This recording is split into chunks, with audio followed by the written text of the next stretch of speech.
প্রিয় ছাত্রছাত্রীরা, কেমন আছো তোমরা? আশা করি সবাই সুস্থ আছো, ভালো আছো। সবাইকে ইংরেজি নববর্ষের শুভেচ্ছা। একাদশ শ্রেণীর ছাত্রছাত্রীদের সাথে তোমাদের আজকে নববর্ষের নতুন বছরে আজকে আমার তোমাদের সাথে প্রথম ক্লাস। আশা করি তোমরা সবাই ভালোভাবে ক্লাসটা ফলো করবে, বাড়িতে বসে চর্চা করবে। তোমাদেরকে গত ক্লাসে আমরা পড়িয়েছিলাম পদ চ্যাপ্টারটা সম্পর্কে একটু ধারণা দিয়েছিলাম। পদ কি, পদ ও শব্দের মধ্যে পার্থক্য কি, শব্দ কি, এগুলো নিয়ে একটু মোটামুটি আলোচনা করেছিলাম এর আগের ক্লাসে। আজকে আমি তোমাদের সাথে আলোচনা করব আমাদের আরেকটা মূল ইম্পর্টেন্ট একটা টপিক নিয়ে, সেটা হচ্ছে ব্যক্তাত্ব এবং জাতাত্ব। অর্থাৎ পদের চ্যাপ্টারের মধ্যে আরেকটা ইম্পর্টেন্ট একটা টপিক হচ্ছে ব্যক্তাত্ব এবং জাতাত্ব। তোমরা বোর্ড কোয়েশ্চেনগুলোতে দেখবা প্রায় বোর্ডের মধ্যে এই ব্যক্তাত্ব জাতাত্বর মধ্যে থেকে কিন্তু সৃজনশীল প্রশ্ন থাকে। অবশ্যই প্রত্যেক বছরই একটা সৃজনশীল প্রশ্ন থাকে ব্যক্তাত্ব জাতাত্ব এটা নিয়ে। তাহলে শুরু করা যাক আমাদের ব্যক্তাত্ব এবং জাতাত্ব এই সম্পর্কটা নিয়ে আমরা শুরু করি। তাহলে আমি এখানে দেখো আজকের বিষয় হচ্ছে ব্যক্তাত্ব ও জাতাত্ব সম্পর্ক নিয়ে আলোচনা। তাহলে ব্যক্তাত্ব হচ্ছে কি? ব্যক্তাত্ব বলতে কোনো কিছু বোঝায় পরিমাণকে, আর জাতাত্ব বলতে বোঝায় কোনো কিছুর গুণকে। তাহলে আমরা জানি পদকে দুই অর্থে ব্যবহার করা যায়, এক হচ্ছে ব্যক্তাত্ব এবং জাতাত্ব। তাহলে এবার আমরা দেখি ব্যক্তাত্ব কি, জাতাত্ব কি। ব্যক্তাত্ব হচ্ছে কতগুলো পরিমাণ বা বস্তুকে বোঝায়, ব্যক্তাত্ব বলতে কোনো কিছুর পরিমাণ বা বস্তুকে বোঝায়, আর জাতাত্ব বলতে বোঝায় কোনো কিছুর গুণকে বোঝায়। তাহলে এবার আমরা দেখি ব্যক্তাত্ব কাকে বলে এবং জাতাত্ব কাকে বলে। তাহলে ব্যক্তাত্ব কাকে বলে দেখো, ব্যক্তাত্ব হচ্ছে কোনো একটা বস্তু কোনো পদকে যখন আমরা একই অর্থে যেসব বস্তু বা বস্তু সমূহের উপর আরোপ করব, সেই বস্তু বা বস্তু সমূহকে বলা হয় ওই পদের ব্যক্তাত্ব। আবার বলছি দেখো, কোনো পদকে একই অর্থে যেসব বস্তু বা বস্তু সমূহের উপর আরোপ করা যায়, সেই বস্তু বা বস্তু সমূহকে বলা হয় ওই পদের ব্যক্তাত্ব। অর্থাৎ ব্যক্তাত্ব সকল সময় একই পরিমাণ থাকবে। যেমন সাধারণভাবে ব্যক্তাত্ব দ্বারা পরিমাণ বা সংখ্যার দিকে মোটামুটি বোঝায়। তাহলে আমরা মোটামুটি ব্যক্তাত্ব বলতে বুঝবো কোনো কিছু সংখ্যা বা পরিমাণকে, কোনো কিছু সংখ্যা বা পরিমাণকে কিন্তু ব্যক্তাত্ব বলা হয়। তাহলে যেমন ধরো আমরা যদি জীব কথাটার অর্থ ধরি, তাহলে অতীত, বর্তমান এবং ভবিষ্যৎ আমরা যদি বলি জীব, তাহলে সকল জীবের ব্যক্তাত্ব হবে কি? তোমাকে যদি বলে জীবের ব্যক্তাত্ব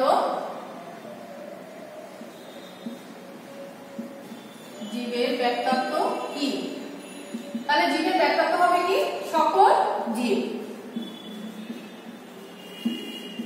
জীবের ব্যক্তাত্ব হবে সকল জীব। কারণ আমি বলবো ব্যক্তাত্ব মানে হচ্ছে কোনো কিছুর পরিমাণ। ব্যক্তাত্ব বলতে কোনো কিছুর যেহেতু পরিমাণকে বোঝায়, তাহলে জীবের ব্যক্তাত্ব হবে সকল জীব। অর্থাৎ অতীত, বর্তমান, ভবিষ্যৎ সকল ক্ষেত্রে জীবকে আমরা সকল জীব বলে অভিহিত করব, যেহেতু অতীত, বর্তমান, ভবিষ্যতে সেটা সকল জীব বলে গণ্য হবে। অর্থাৎ অতীতেও যে সকল জীব, বর্তমানেও যে সকল জীব, ভবিষ্যতেও সে একই সকল জীব। অর্থাৎ পরিমাণ তার একই থাকবে। এজন্য বলা হয় কোনো পদকে একই অর্থে যেসব বস্তু বা বস্তু সমূহের উপর আরোপ করা যায়, সেই বস্তু বা বস্তু সমূহকে বলা হয় ওই পদের ব্যক্তাত্ব। তাহলে আবার যদি তোমাকে যদি বলা হয় মানুষ পদের ব্যক্তাত্ব, তাহলে মানুষ পদের ব্যক্তাত্ব বলো তুমি একই কথা লিখবে সকল মানুষ। তাহলে আমার মানুষ পদের ব্যক্তাত্ব হবে সকল মানুষ। অর্থাৎ অতীত, বর্তমান, ভবিষ্যৎ সব সময় সর্বক্ষেত্রে সে সকল মানুষ বলে প্রযোজ্য হবে। এর বাইরে আর কোনো কিছু বলে সে প্রযোজ্য হবে না। কারণ অতীতে যে পরিমাণ থাকবে, ভবিষ্যতে সেই পরিমাণ থাকবে এবং বর্তমানেও সেই পরিমাণটা ঠিক থাকবে। অর্থাৎ পরিমাণের কোনো হেরফের আমাদের হবে না। এই জন্য আমি বলবো অতীত, বর্তমান, ভবিষ্যতে সে সকল মানুষ বলে প্রযোজ্য হবে, কারণ পরিমাণটা তার একই। তাহলে এবার আমাদেরকে জাতাত্ব কাকে বলে।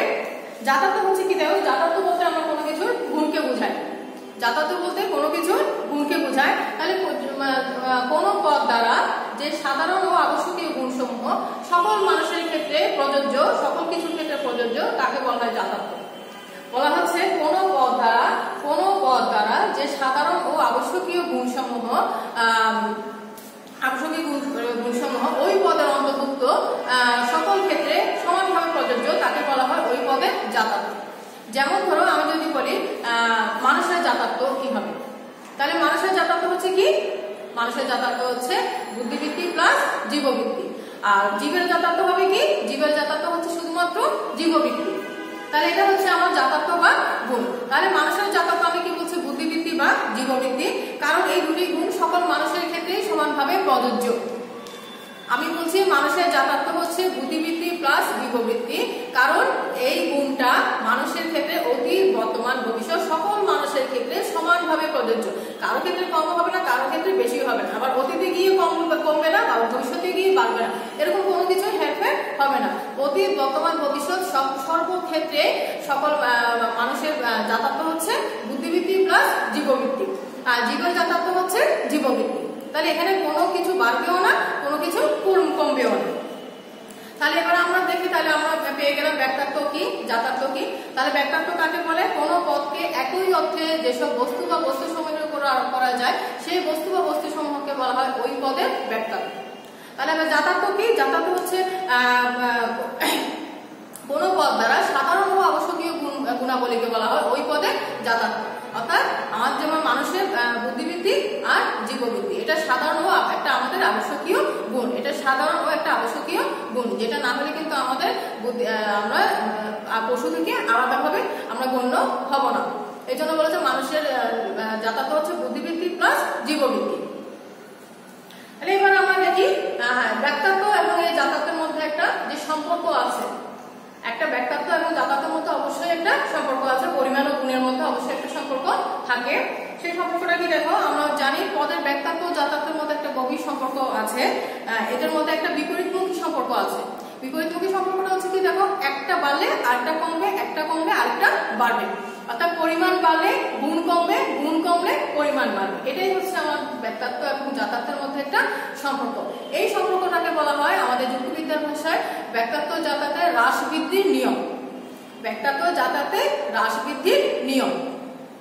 তাহলে এবার আমরা দেখি ব্যাক্তাত্ব জাতাত্বের একটা যে চক্রাকারের আবর্তনটা হয়, সেই আবর্তনটা কি দেখি আমি।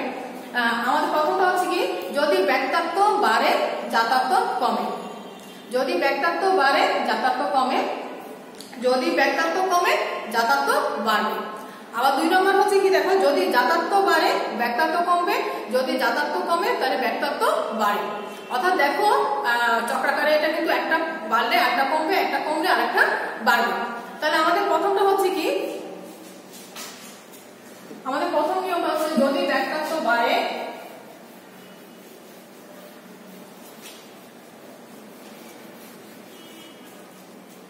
এক নম্বর হচ্ছে যদি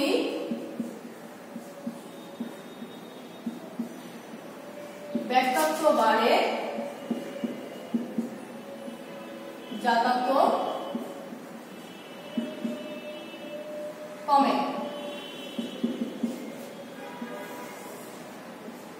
তাহলে আমার প্রথম পয়েন্ট হচ্ছে যদি ব্যাক্তাত্ব বাড়ে জাতাত্ব কমে। তাহলে এবার দেখি আমাদের প্রথম পয়েন্টটা নিয়ে একটু আলোচনা করি। প্রথম পয়েন্টটা হচ্ছে কি, যদি ব্যাক্তাত্ব বাড়ে জাতাত্ব কমে, অর্থাৎ পরিমাণ যখন বাড়বে তখন গুণ কমে যাবে। পদের পরিমাণ যখন বাড়বে তখন গুণ কমে যাবে। তাহলে আমরা দেখি, যেমন আমরা ধরো একটা পদ নিলাম, সেটা হচ্ছে কি মানুষ। তাহলে আমরা মানুষ পদটিকে যদি বিবেচনা করি, তাহলে আমরা জানি মানুষের ব্যাক্তাত্ব হচ্ছে কি বুদ্ধিবৃত্তি প্লাস জীববৃত্তি। মানুষের ব্যাক্তাত্ব হচ্ছে মানুষের ব্যাক্তাত্ব হচ্ছে সকল মানুষ, আর জীববৃত্তি হচ্ছে বুদ্ধিবৃত্তি প্লাস জীববৃত্তি। মানুষের ব্যাক্তাত্ব হচ্ছে সকল মানুষ, আর জীববৃত্তি হচ্ছে বুদ্ধিবৃত্তি প্লাস জীববৃত্তি। এখন মানুষ পদটার সাথে আমি যদি মানুষ পদের সাথে আরো অন্যান্য সকল প্রাণী যোগ করি, তাহলে কি হবে, মানুষ যোগ অন্যান্য প্রাণী সমান জীব। মানুষ যোগ অন্যান্য প্রাণী সমান জীব পদটা আমরা পাই। তখন জীবের ব্যাক্তাত্ব হয়ে দাঁড়ায় কি সকল জীব। তখন জীবের ব্যাক্তাত্ব হবে সকল জীব, আর ঠিক তখনই জীব পদের জাতাত্ব হবে শুধুমাত্র জীববৃত্তি। তাহলে দেখো ব্যাক্তাত্ব বাড়ার সাথে সাথে কিন্তু জাতাত্ব কমে গিয়ে শুধুমাত্র হয়েছে জীববৃত্তি। তাহলে এটা আমি একটা ছক আকারে দেখাই, তারপর তোমরা বুঝবে। এটা হচ্ছে পদ, ব্যাক্তাত্ব আর জাতাত্ব। তাহলে মানুষ। তাহলে আমাদের মানুষের ব্যাখ্যার্থ হচ্ছে কি সকল মানুষ। মানুষের ব্যাখ্যার্থ হচ্ছে সকল মানুষ। আর জাতার্থ হচ্ছে কি জীববৃত্তি প্লাস বুদ্ধিবৃত্তি। জীববৃত্তি প্লাস বুদ্ধিবৃত্তি। তাহলে আমার পয়েন্টের সাথে তোমার মিলছে কিনা দেখো। আমাদের হচ্ছে যদি ব্যাখ্যার্থ বাড়ে জাতার্থ কমে। তাহলে আমরা আবার প্রথমটা একটু আলোচনা করি। যেমন আমরা মানুষ পদটি বিবেচনা করলাম। মানুষ পদের ব্যাখ্যার্থ হচ্ছে সকল মানুষ, আর মানুষ পদের জাতার্থ হচ্ছে জীববৃত্তি প্লাস বুদ্ধিবৃত্তি। জীববৃত্তি প্লাস বুদ্ধিবৃত্তি। এখন আমি যদি মানুষের সাথে যদি আরো অন্যান্য প্রাণী যোগ করি তাহলে হবে কি মানুষ প্লাস অন্যান্য প্রাণী সমান জীব। তাহলে আমরা জীব যে কথাটা পেলাম। তাহলে এবার আমরা জীব কথাটা লিখি। তাহলে জীবের ব্যাখ্যার্থ হবে কি সকল জীব। এই জীব কথাটা বলতে গেছে যেহেতু আমি মানুষের সাথে আরো অন্যান্য প্রাণী যোগ করে এই জীব কথাটা পেলাম। তাহলে আমি এবার পেলাম ব্যাখ্যার্থ হচ্ছে সকল জীব। এবার জাতার্থ দেখো, সকল জীবের জাতার্থ কি হবে? সকল জীবের জাতার্থ হবে কিন্তু জীববৃত্তি। সকল জীবের জাতার্থ হবে কিন্তু জীববৃত্তি। কারণ জীব বলতে এখানে আরো অন্যান্য প্রাণীকে বুঝিয়েছে, কিন্তু অন্যান্য প্রাণী কিন্তু বুদ্ধিবৃত্তি নেই। অন্যান্য প্রাণীর আছে কিন্তু শুধুমাত্র জীববৃত্তি। তাহলে এখানে বুদ্ধিবৃত্তিটা বাদ করে এখানে হয়েছে জীবের জাতার্থ হচ্ছে শুধুমাত্র জীববৃত্তি। তাহলে দেখো, তাহলে আমরা দেখতে পাচ্ছি যে ব্যাখ্যার্থ বাড়ার সাথে সাথে এদিক দিয়ে ব্যাখ্যার্থ যখন বাড়ছে আস্তে আস্তে কিন্তু জাতার্থ কমে গেছে। তোমরা খেয়াল করে দেখো, ব্যাখ্যার্থ যখন আস্তে আস্তে বাড়ছে সকল মানুষ জীববৃত্তি প্লাস বুদ্ধিবৃত্তি ঠিক আছে। আবার আমরা যখন জীবে আসলাম সকল জীব যখন এদিকে ব্যাখ্যার্থ বাড়লো এদিকে জাতার্থ কিন্তু কমে গেছে। তাহলে এই থেকে আমরা দেখতে পাই যে ব্যাখ্যার্থ বাড়লে জাতার্থ কমে, ব্যাখ্যার্থ বাড়লে জাতার্থ কমে যাবে। তারপর এবার আমরা আরেকটা পয়েন্টে দেখি। আরেকটা পয়েন্ট হচ্ছে যদি ব্যাখ্যার্থ কমে,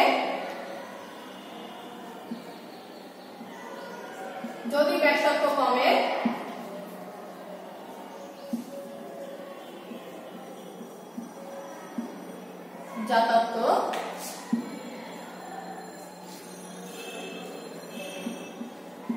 যদি ব্যাখ্যার্থ কমে জাতার্থ বাড়ে। যদি ব্যাখ্যার্থ কমে অর্থাৎ পরিমাণ যখন কমবে তখন জাতার্থ বেড়ে যাবে। তাহলে আমরা লিখি পদ আমরা পেলাম মানুষ, ব্যাখ্যার্থ জাতার্থ আমাদের লেখা আছে। তাহলে আমাদের বলা হচ্ছে কি যদি ব্যাখ্যার্থ কমে জাতার্থ বাড়ে। তাহলে আমরা মানুষ পদটি থেকে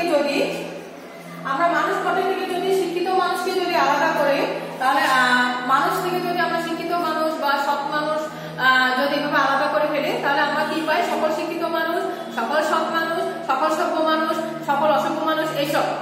তাহলে আমরা জানি মানুষকে দুই ভাগে ভাগ করা যায়, একটা হচ্ছে সৎ অসৎ, সভ্য অসভ্য, শিক্ষিত অশিক্ষিত, এইভাবে দুই ক্যাটাগরিতে আমরা মানুষকে ভাগ করতে পারি। এখন মানুষ থেকে আমরা জানি মানুষের ব্যাখ্যার্থ হচ্ছে সকল মানুষ। আমরা জানি মানুষের ব্যাখ্যার্থ বা পরিমাণ হচ্ছে সকল মানুষ। এখন মানুষকে দুই ভাগে ভাগ করা যায়, একটা হচ্ছে শিক্ষিত অশিক্ষিত, সভ্য অসভ্য এসব। এখন আমি যদি মানুষ থেকে যদি শিক্ষিত মানুষ অশিক্ষিত মানুষ যদি আলাদা করে ফেলি, এখন তখন কি ব্যাখ্যার্থ কমবে না বাড়বে? অবশ্যই কমে যাবে। কারণ আমরা মানুষকে দুই ক্যাটাগরিতে ফেলেছি, একটা হচ্ছে শিক্ষিত আর একটা হচ্ছে অশিক্ষিত। এখন আমি যদি এখানে শিক্ষিত মানুষের কথা উল্লেখ করি, অশিক্ষিত মানুষ কি তাহলে বাদ পড়ে গেছে। যেহেতু অশিক্ষিত মানুষ বাদ পড়ে যায় তাহলে এখানে মানুষের ব্যাখ্যার্থ কি কমে যায়, মানুষের ব্যাখ্যার্থ অবশ্যই কমে যায়। তাহলে কারণ আমরা জানি শিক্ষিত মানুষের ব্যাখ্যার্থ হচ্ছে কি সবচেয়ে কম, শিক্ষিত মানুষের ব্যাখ্যার্থ হচ্ছে সবচেয়ে কম। কারণ মানুষকে দুই ভাগে ভাগ করা যায়, শিক্ষিত এবং অশিক্ষিত। এখন এখানে শিক্ষিত মানুষের কথা বলা হয়েছে, অশিক্ষিত মানুষেরটা বাদ পড়ে গেছে, তাহলে এখানে শিক্ষিত মানুষের ব্যাখ্যার্থ হচ্ছে কম। আবার একটা জিনিস খেয়াল করে দেখো, শিক্ষিত মানুষের জাতার্থ কিন্তু আবার বেড়ে যায়, শিক্ষিত মানুষের জাতার্থ কিন্তু বেড়ে যায়।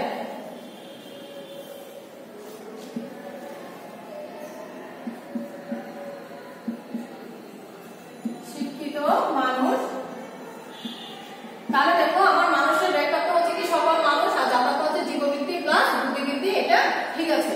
এখন আমাকে আবার বলছে মানুষ থেকে আমি যখন শিক্ষিত মানুষে আনলাম, তাহলে শিক্ষিত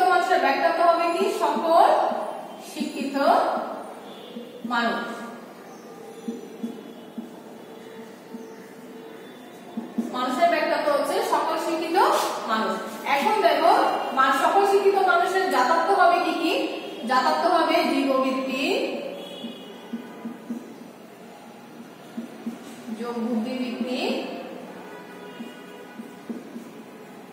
যোগ শিক্ষা। তাহলে দেখো সকল শিক্ষিত মানুষের জাতাত্ব কিন্তু গুণ কিন্তু বেড়ে গেছে, যে জীববৃত্তি ও বুদ্ধিবৃত্তি এবং আরেকটা হচ্ছে শিক্ষা। তাহলে যেহেতু একটা শিক্ষা গুণ এখানে যোগ করা হয়েছে, তাহলে আমার সকল শিক্ষিত মানুষের জাতাত্বটা বেড়ে গেছে। এজন্য বলা হয় ব্যাক্তাত্ব যদি কমে, ব্যাক্তাত্ব কিন্তু দেখো আস্তে আস্তে কমে গেছে, ব্যাক্তাত্ব কিন্তু এখানে কম, সকল শিক্ষিত মানুষের ব্যাক্তাত্ব কিন্তু কম, সকল শিক্ষিত মানুষের ব্যাক্তাত্ব কিন্তু কম, কারণ এখানে শিক্ষিত কথা বলা হয়েছে, অশিক্ষিতটা বাদ পড়ে গেছে, তাই এখানে পরিমাণ কিন্তু কম। কিন্তু দেখো গুণ কিন্তু বেড়ে গেছে, গুণ বেড়ে হলো কি জীববৃত্তি প্লাস বুদ্ধিবৃত্তি প্লাস শিক্ষা। তাহলে আমাকে যেটা বলা হচ্ছে ব্যাক্তাত্ব কমলে জাতাত্ব বাড়ে। এটা নিশ্চয়ই তোমরা বুঝতে পেরেছো তাহলে এই টপিকসটা। এরপর আমি আরেকটা দেখাচ্ছি, দেখো তাহলে কোনো পদে ব্যাক্তাত্ব কমলে জাতাত্ব বাড়ে। তাহলে এবার আমি দেখি জাতাত্ব বাড়লে ব্যাক্তাত্ব কমে।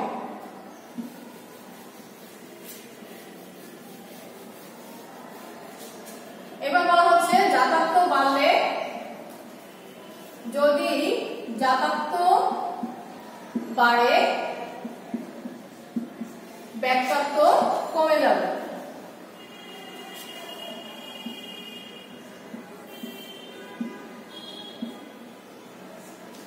যদি জাতাত্ব বাড়ে ব্যাক্তাত্ব কমে। তাহলে আমরা জানি মানুষের জাতাত্ব হচ্ছে কি জীববৃত্তি প্লাস বুদ্ধিবৃত্তি, মানুষের জাতাত্ব হচ্ছে জীববৃত্তি প্লাস বুদ্ধিবৃত্তি, এবং এই জীববৃত্তি এবং বুদ্ধিবৃত্তির সাথে যদি শিক্ষা গুণটি যোগ করি তাহলে কি হয়ে যায় সকল শিক্ষিত মানুষ। আমাকে এখানে বলা হচ্ছে যদি জাতাত্ব বাড়ে ব্যাক্তাত্ব কমে, যদি জাতাত্ব বাড়ে ব্যাক্তাত্ব কমে, অর্থাৎ গুণ যখন বাড়বে তখন ব্যাক্তাত্বটা কমে যাবে। তাহলে আমি যদি বলি জাতাত্ব হচ্ছে কি, জাতাত্ব হচ্ছে জীববৃত্তি প্লাস বুদ্ধিবৃত্তি,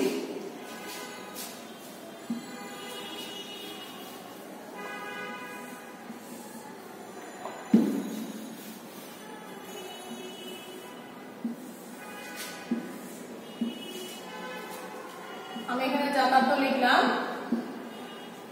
জাতাত্ব ব্যাক্তাত্ব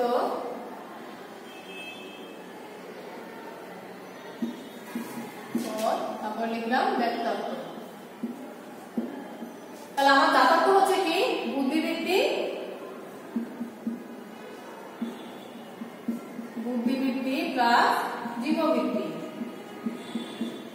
কারণ আমাকে বলা হচ্ছে যদি জাতাত্ব বাড়ে, তাহলে এখানে যেহেতু জাতাত্ব বেড়েছে বুদ্ধিবৃত্তি প্লাস জীববৃত্তি, আর পদ লিখলাম মানুষ। তাহলে এবার ব্যাক্তাত্ব হবে কি সকল মানুষ, কারণ মানুষের ব্যাক্তাত্ব হচ্ছে সকল মানুষ। তারপরে এবার আমাকে বলা হচ্ছে কি যদি মানুষ কথা হচ্ছে জীববৃত্তি প্লাস বুদ্ধিবৃত্তির সাথে যদি আমি শিক্ষা গুণটি যোগ করি তাহলে হবে কি সকল শিক্ষিত মানুষ, তাহলে হবে কি শিক্ষিত মানুষ। এখন তাহলে আমাকে বলা হচ্ছে এই জীববৃত্তি প্লাস বুদ্ধিবৃত্তির সাথে যদি বুদ্ধিবৃত্তি প্লাস জীববৃত্তি প্লাস শিক্ষা, বুদ্ধিবৃত্তি প্লাস জীববৃত্তি প্লাস শিক্ষা, এই বুদ্ধিবৃত্তি এবং জীববৃত্তি প্লাস শিক্ষা এটা পদ হবে কি তাহলে সকল শিক্ষিত, না শিক্ষিত মানুষ, শুধু শিক্ষিত মানুষ।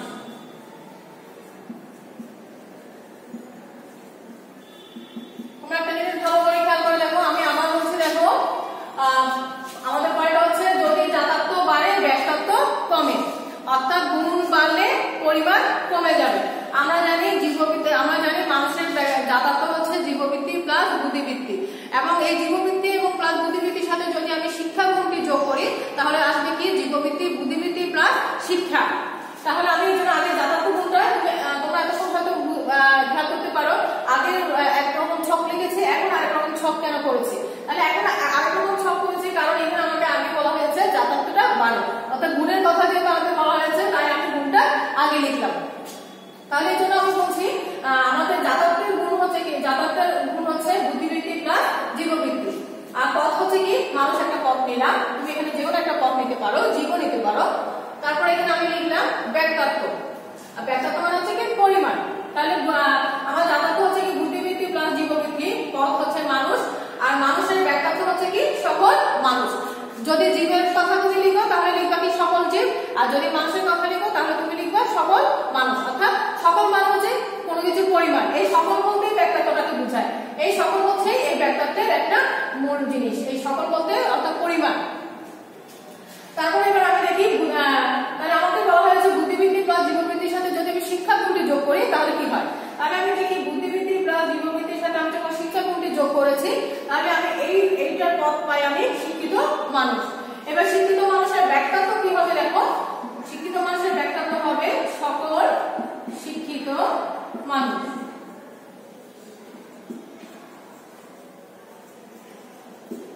শিক্ষিত মানুষের ব্যক্তিত্ব হবে সকল শিক্ষিত মানুষ। তাহলে আমি তাহলে আমরা এখন দেখতে পাচ্ছি যে জাতাত্ব যখন বাড়লো তখন আস্তে আস্তে কিন্তু ব্যক্তিত্ব কমে গেছে। এখন তোমার প্রশ্ন হচ্ছে এখানে ব্যক্তিত্ব, এখানে তো সকল আছে, তাহলে আমি ব্যক্তিত্ব কিভাবে কমে গেছে সেটা আমি বুঝবো। তাহলে এখানে দেখো ব্যক্তিত্ব কিন্তু এখানে কিন্তু সকল মানুষকে বোঝাচ্ছে, এখানে কিন্তু বোঝাচ্ছে সকল মানুষকে, আবার এখানে বোঝাচ্ছে কিন্তু সকল শিক্ষিত মানুষকে। তাহলে এখানে যখন সকল শিক্ষিত মানুষ বলা হচ্ছে তাহলে দেখো মাইনাস অশিক্ষিত মানুষটা কিন্তু বাদ পড়ে গেছে।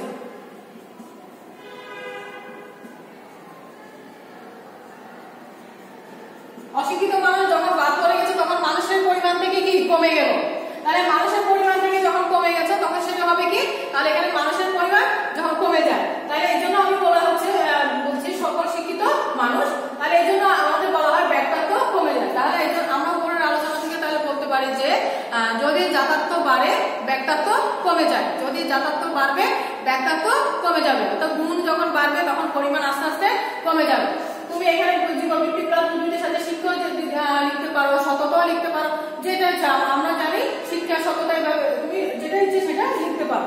তাহলে আমরা জানি জীববৃত্তি বুদ্ধিবৃত্তি প্লাস শিক্ষা যখন গুণ বেড়ে গেছে, আর এটার পথ হচ্ছে শিক্ষিত মানুষ, আর শিক্ষিত মানুষের ব্যক্তিত্ব হচ্ছে সকল শিক্ষিত মানুষ, আর সকল শিক্ষিত মানুষের পরিমাণ হচ্ছে খুব কম, সকল মানুষের চেয়ে কম। কারণ এখানে সকল মানুষ বলতে শিক্ষিত অশিক্ষিত দুটাই বুঝিয়েছে, কিন্তু এখানে শুধু শিক্ষিত কথা বলা হয়েছে, অশিক্ষিতের কথা বলা হয়নি। যেহেতু অশিক্ষিতের কথা বলা হয়নি সুতরাং এটা বাদ পড়ে গেছে।